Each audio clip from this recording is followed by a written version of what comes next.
So if you ask a question, if you were to pose some question to me just now, Swamiji, please tell me about so-and-so, and I start talking, what are you going to do? What are you doing right now? You notice how you're taking in? As a stance, as a mental stance, this is the stance of contemplation. If I say to you, please stare at that piece of paper, that's a stance of attention. It's a stance of focus. They're different. Now,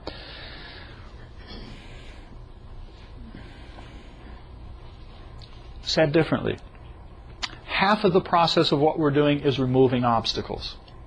Half of the process is affirming where we're going. One is about meditation, one is about contemplation. When a person swims, you take one hand and you do this, and then you push away. So you pull water to you, and then you push something away. You push away the obstacles, and you pull towards you what you're doing. In meditation, the way we just did this, you were aware of a level, and then you left it behind. And you were aware of a level, and you left it behind. My hope is, I didn't want to say it at the time because I didn't want to goof you up inside. My hope is that when we came here, into that space, that you forgot you were breathing. You see. You left it behind.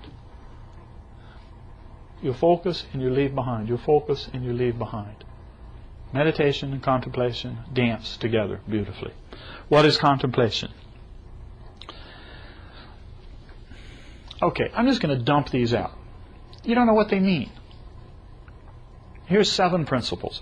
Brahma satyam jagan mitya ekam evidvitya brahma prajnanam brahman ayam brahma. My pronunciation is not so good, doctor, but forgive me.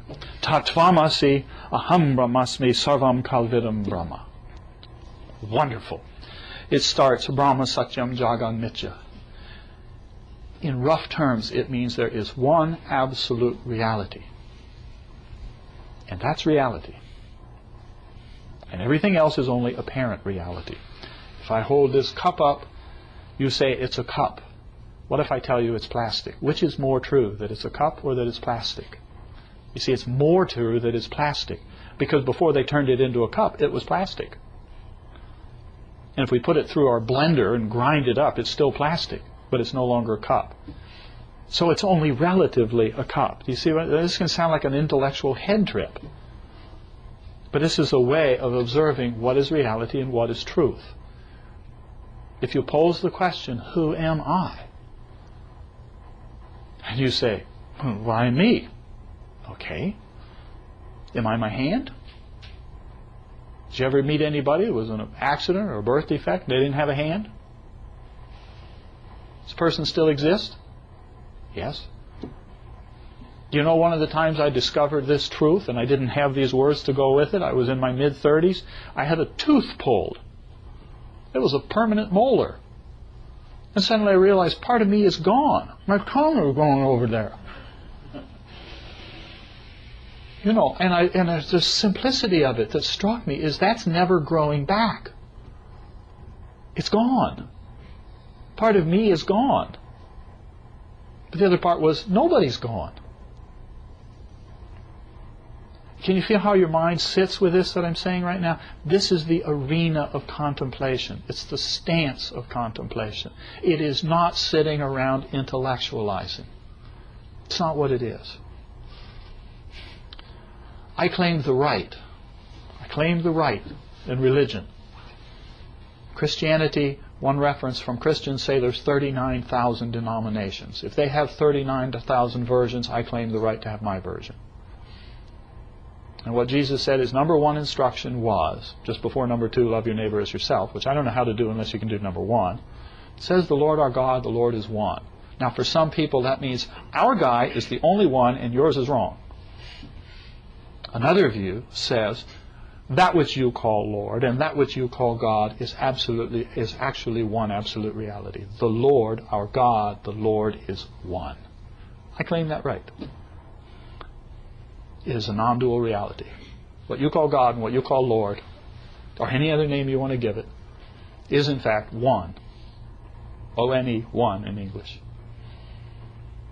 Then you say, how is that true? The process that you go through when you read that Bible, or you read the Bhagavad Gita, or you read the Koran, or you read any of these, you read the Guru Granth Sahib, It's the process that you do in your mind to try to get it, to absorb in it, that is contemplation.